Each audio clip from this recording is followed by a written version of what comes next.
তাড়াতাড়ি ঘরে চলে যা। কেন, কি হয়েছে ভাই? আরে এই অদ্ভুত দেখতে বাচ্চাটা কার? 1 মিনিট, আমি ওকে একটু পানি খাওয়াই।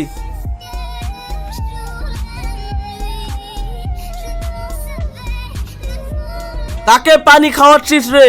ভাই বেচারা আমার ভাইয়ের গাড়ির নিচে গিয়েছিল। এখান থেকে তাড়াতাড়ি চল, পেছন দিক থেকে কেউ ছায়া মারছে। বাঁচাও আমাকে। ভাই তুই বাড়ি চলে যা, আমি ওকে নিরাপদ কোনো জায়গায় রেখে আসবো, না হলে সে তো তোকে নিজের খাবার বানিয়ে ফেলবে। আমি ওকে অন্য কোথাও নিয়ে যাচ্ছি। আরে এ তো দেখতে হুবহু ওরই মতো। আমি তোমার বাচ্চাটাকে মারছিলাম না, আমি ওকে বাঁচাচ্ছিলাম। মিথ্যা বলিস না, আমি সত্যি বলছি। তার আগে তুমি যদি 1 বস্তা টাকা চাও তাহলে লাইক করো, আর যদি মাকে চাও তাহলে লাইক সাবস্ক্রাইব দুটোই করো। তাহলে তোকে মারতেই হবে, তুই সহজে মানবি না দেখছি।